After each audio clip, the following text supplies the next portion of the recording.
some things that Adam went over. This is my page too. I mean, it's just the introduction. And for people who weren't here last week, you can get some of these answers. If you don't have a pen, they're in that basket on that table, or Adam can give you one. I know I just voluntold you, or, that's right. That's why we're here. So on the first page, we discussed what does it mean to evangelize or to be a witness for Christ. We said that to witness is to cooperate with God and others to bring a person at least one step closer to God.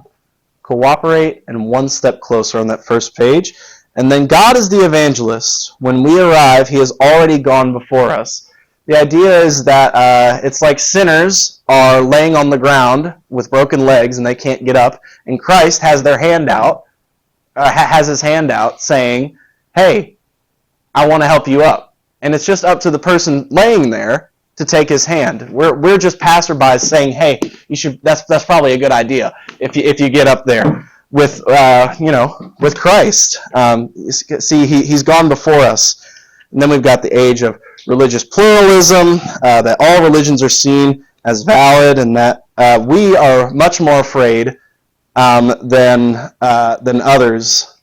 We are much more afraid of others. We may be far more afraid to talk to people than they are unwilling to listen, is that answer. And then, to start the conversation, evangelism should engage a person both emotionally and cognitively. It should engage the heart and the mind. And a great way to do that sort of thing is through the power of a story, which is my lesson tonight. The latest stories capture our attention through movies, books, songs, plays, and even the news. We invest ourselves emotionally in them, getting caught up in the characters, the dialogue, the intrigue. Why is that? Michael Jerison provides insight. There's a reason the great stories persist in provoking our emotions. The hope that life is a story, that all the suffering, vulgarity, pity, and sacrifice add up to something and lead somewhere. Stories are powerful in helping us make sense out of life. I'm sure you all have seen the memes of main character energy, and me when I was a kid watching a movie, downloading the personality of my favorite character.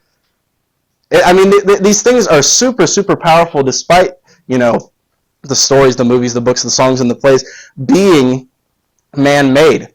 We love stories. It's in our DNA.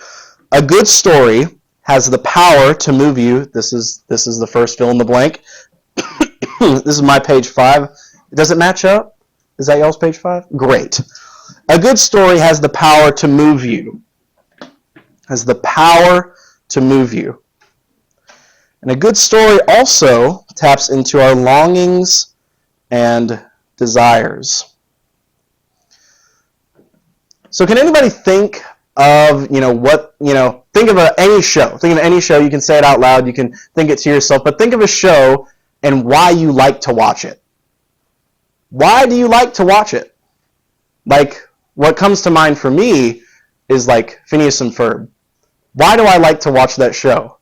Well, because I kind of desire to be smart. I desire to, have these cool things, to be able to do essentially anything I want, have unlimited time, all of these sort of things.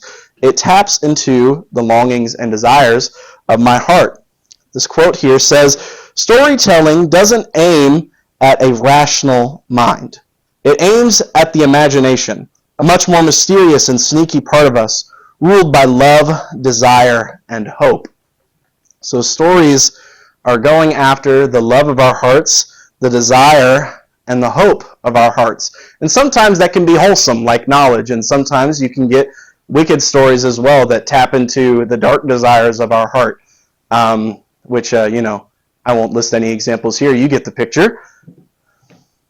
And we can see in this quote, and it just has so much weight to it, that a story can do more than teach you. A story can transform you. And this won't be in your notes. This is something that I decided to add, so you can write these things down. There are 7 plots, generally in literature, that all stories all stories fall under. And I'm going to list some of those, or I'm going to list all 7 of them today. And hopefully you can make these connections on your own. But the first one is overcoming the monster. This first one, I think of like all those kaiju movies, or like a horror movie, or even superhero movies to an extent, who's got the big bad guy at the end. The goal is to overcome that. It can also be a concept. It can be overcoming, a corrupt government, let's say. The next is rags to riches. Rags to riches, you can see this in Aladdin, you can see this in Cinderella. You can also, as I'm sure you've predicted, see these things in the Bible.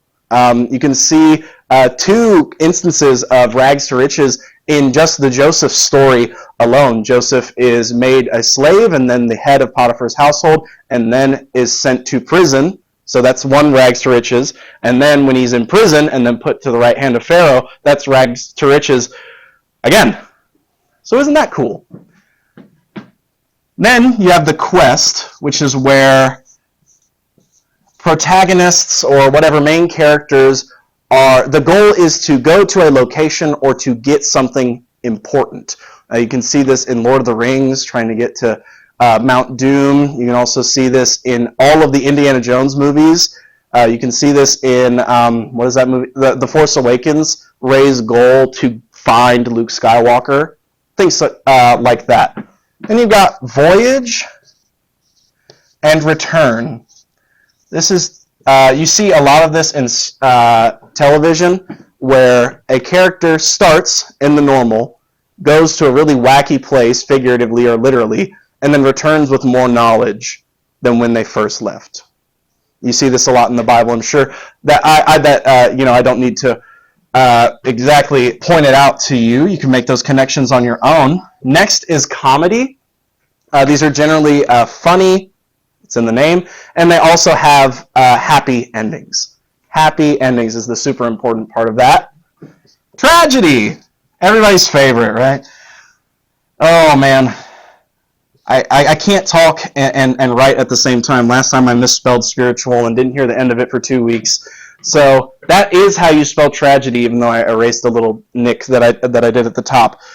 Typically, the protagonist has a fatal flaw or characteristic that leads to their downfall or a bad ending at the end. And then finally, we see rebirth, where an event happens, something happens, the inciting incident that forces the protagonist by the end of the story to be fully transformed by their experiences.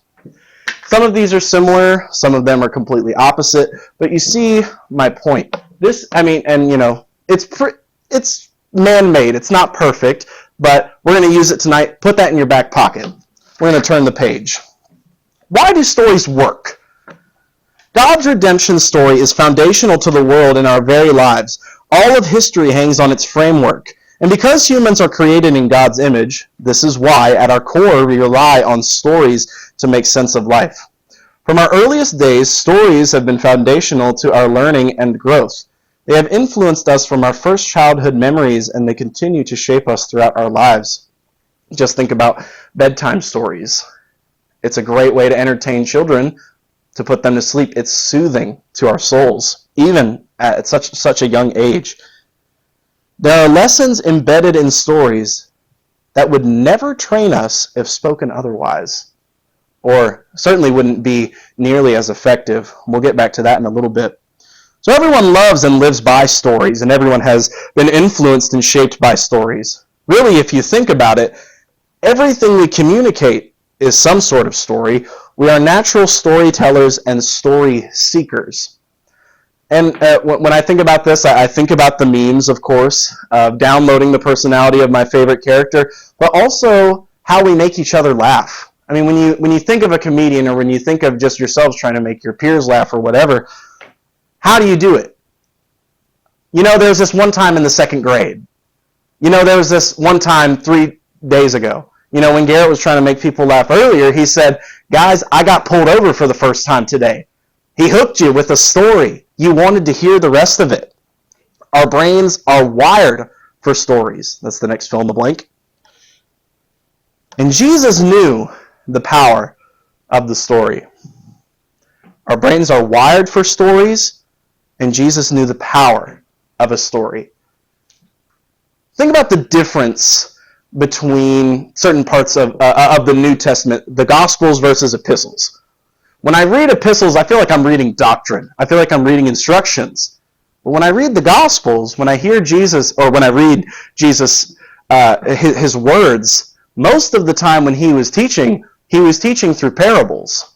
He wasn't saying, do this, do that. Now, that did happen. But most of his work was done through storytelling. And we can even actually see Voyage and Return in the most famous parable, the prodigal son. He starts in the normal and wants to leave, to go on to something better. Ends up going into a strange land and returns home to what he thinks is going to be the normal. He thinks that his father is going to chastise him, but his father teaches him that no, I will actually accept you with love and cherish you and celebrate your return. And everybody learns in the end. You can see this in many of Jesus' parables. You kind of see rags to riches in the parable of the talents. You can also kind of see quest there. In the Old Testament, you see quest, certainly, the quest through the desert for 40 years while the Israelites are on the way to the Promised Land. They're on a quest. They've got to finish. They've got to wait for that, the old generation to die out so that they can find their new location that they need to be, God's promised land.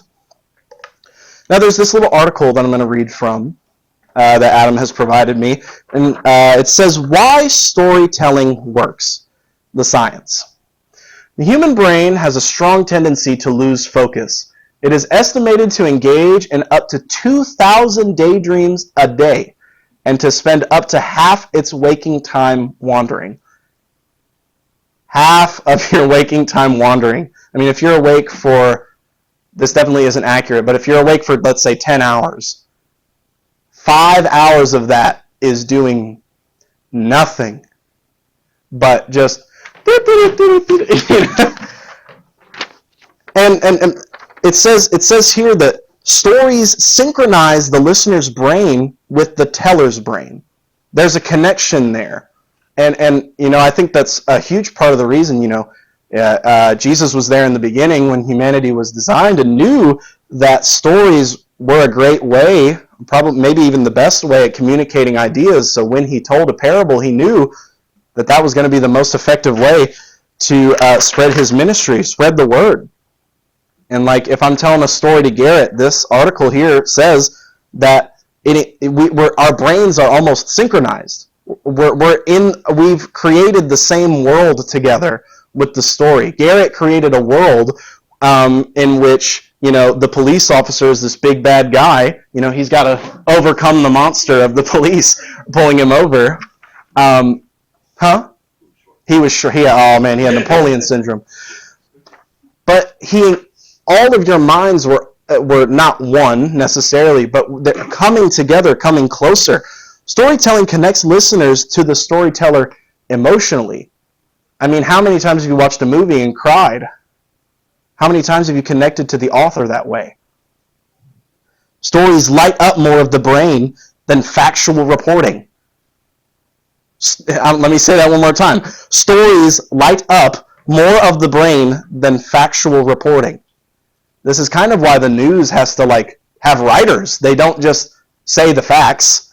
They make a story. They make those blurbs to engage the listener so that they actually absorb it and don't turn off the channel and lose all their money. Storytelling enhances memory. I mean, that's pretty self-explanatory. Moving on. Stories command human attention. We want to listen to them. Stories can change the brain's chemistry. It can change the brain's chemistry. What? When captivated by an emotionally engaging story, the brain produces oxytocin, a substance shown to increase generosity, compassion, trustworthiness, and sensitivity to social cues. And then finally, stories affect behavior. Dr. Paul Zak has shown that people are far more likely to donate to a cause after viewing an emotionally impactful story. In a recent social experiment, testers were able to sell $129 worth of trinkets on eBay for over $8,000 by crafting personal stories for each object. That is a huge difference. 8,000 versus 129. I don't even want to do the math. But you get the idea. Something that encompasses pretty much all of these is a fall story. The fall story. This quote right here by the same Mike Cosper on the last page says, fall stories help orient us to a world that doesn't work out how we expect. They help us to make sense of the ruin we see around us. They help us to know we're not alone in our sorrows and failures. And they point to the deep need we all have for answers, for hope, and for redemption. The rebirth story almost encompasses all of these in the right context. And yes, this is a man-made system, so it doesn't quite work out perfectly, but Christ actually fulfills all of these stories. You know, Christ had fun. There was tragedy in his life about being betrayed by his friends. There was the voyage. He came to earth, and in his humanness, in the human portion of himself, he learned. It says that in the book of John, I believe, that he grew in knowledge and stature, and then he returned to heaven and will one day come again, if you were unaware. And the whole thing is a quest, rags to riches, and he was a carpenter. And though he did not have physical possessions, he did have treasures in heaven. And then overcoming the monster of sin, the monster that plagues all of us currently, even now. God's story has slowly been abandoned as the framework narrative for this life. But we are wired for it, so humans seek out other narratives to fill the gaps. How many sequels are going to come out every year? I mean, how long is Marvel going to continue? Seriously. Y'all, I like them for what they are. I kind of get to turn off my brain.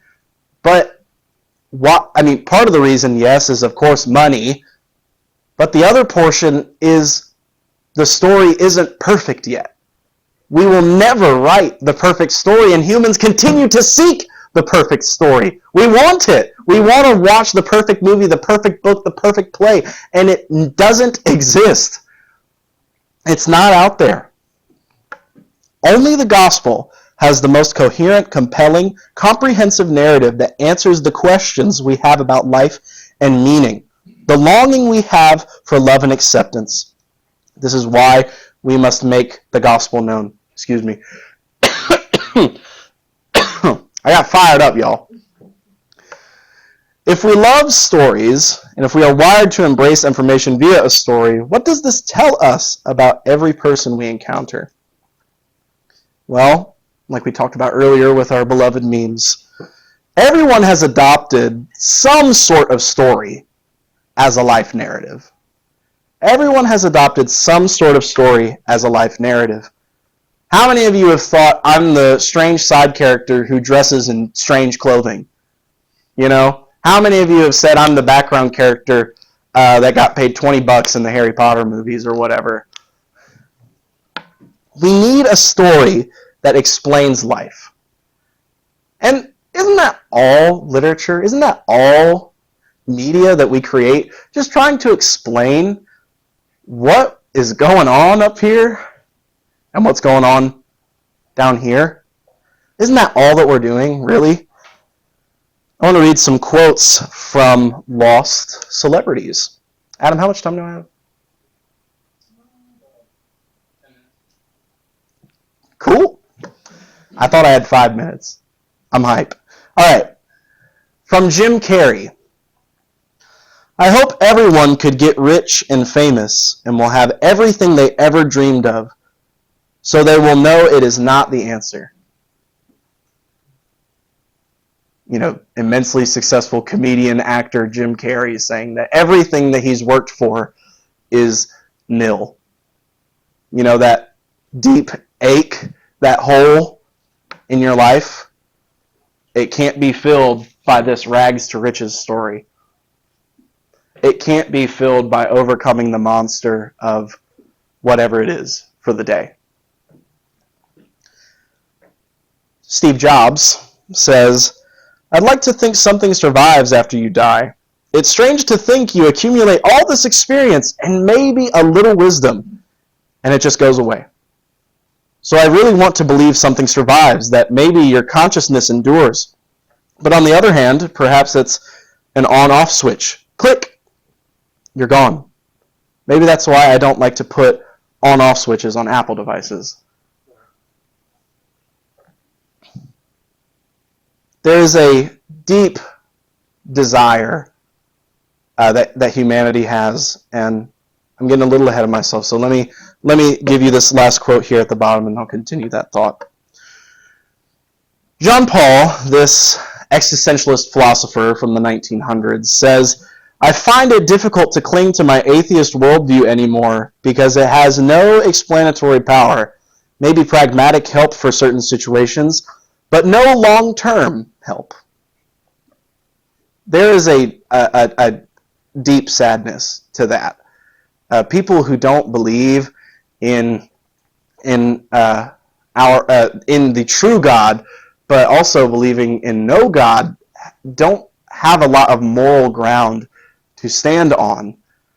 I mean, where did we come from? All right, I shouldn't punch Garrett in the face, right? That's objectively wrong. I should not hurt him for no reason. But why? Why should I not hurt Garrett for no reason? There's not really a great answer without eternity on your side, without God, providing that moral ground for you to stand on. I mean, yes, there is the argument for, in the tribes back in the day, that was not the best choice. That was not the best thing for the species to propagate, right? Frankly, I find that quite weak, quite a weak argument. So did all of this just happen by chance? Just millions and millions and millions of little decisions here and there? Did it all happen to line up just right for every single one of us to be here? Or is there something larger than us really going on? Back to my thought from earlier, there's a deep desire in humanity for stories, yes, but also for it to not end. We want to keep turning the page. We want the sequels to keep coming. We want more and more and more stories. And as we all have adopted a story for ourselves, we also don't want that story to end. I mean, the Fountain of Youth is one of the oldest stories in the book. King Arthur searching for the fountain. I think that's the right story. Anyways, King Arthur searching for that water that would bring back his youth so that he could live forever. He didn't want his story to end. And yet it did. And yet it always does. The story ends in some sense for us, but there is a much larger picture going on. Much larger things than us going on. While our story may end here on earth, there is an eternal story that we can cling to. And that would be God's story. One that we did not create. One that we couldn't have possibly come up with ourselves.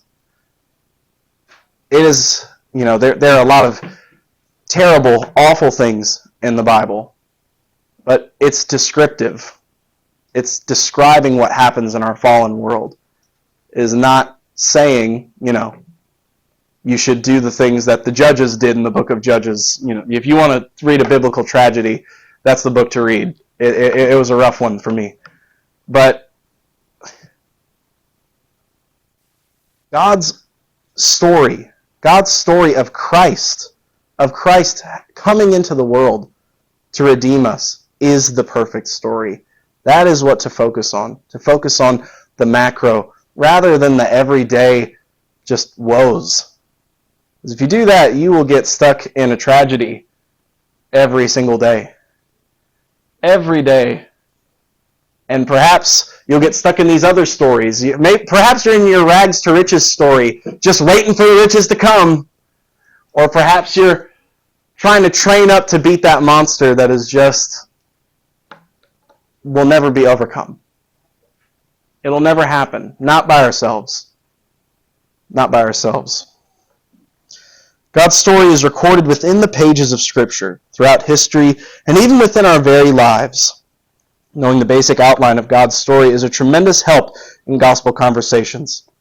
These 10 elements walk you through the story from creation to fall to rescue to restoration. The Bible is one big, complete story containing an original plot line, different than all of this. You can find it in these types of stories, but this is completely original. And the only reason you find these motifs in these stories is because, spoiler alert, we stole them. We stole them from the stories in the Bible. We stole them from history. Creation, fall, rescue, and restoration. Grasping the big picture of God's story will help you touch on all the key points in your future gospel conversations. You can see that on the right. You've got 10 things listed here. I want you to box them. The first one is God, creation, and harmony. You can put a little box around that. That is the creation. That is the creation portion of the story. It asks, it answers, how did it all begin? It was the way that the world was supposed to be, the way God intended it. The next is disobedience, consequence, and need. You can box those together. It answers the question of what went wrong, what happened. The world was one way, and as you can see now, it is very, very different than what you read in the beginning of Genesis. This is the fall portion.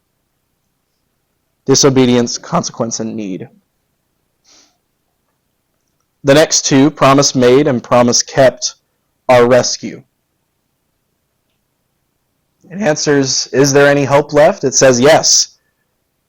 It says yes, that God made a promise. One of my favorite ways that the Bible was described to me was that Old Testament and New Testament, right? Old Testament means old promise, and New Testament means new promise. It is the fulfillment of the law. It is the fulfillment of what came before it, of what was all prophesied. It is God's rescue of the broken world. And then the final two. All things new and forever with God are the restoration. What does the future hold? What does the future hold is what this answers. Well, it contains all things made new, and if you commit your life to Christ and follow His Word, then you will live eternity with God. You will live forever in the heavenly realms with Him. Forever and ever. Forever. The story of Christ never ends. And our story does not have to end like a tragedy. It can end like a comedy with laughter and happiness in heaven eternally. And it also, the last section is the world the way that it will be. It's coming. No matter what we decide, it's coming. It's up to us to spread that message to others. And if you don't know that message tonight, it's time to accept it. So I won't do an altar call or anything. I'll just say you can talk to any of our leaders, Adam, myself, Sarah, Blake isn't here, and Brian isn't here, but you can talk to the three of us, and Miss Julie, obviously. I knew I was missing somebody. You can talk to any of us about that, and we can help you get saved today the best that we can. Keep your binders open. Adam is going to do a little explanation or example on how this might look, sharing these 10 things in the 4 big categories with a non-believer. Come on, Adam. Come on down. Woo! Always turning the camera off. Yeah, Adam. Yeah.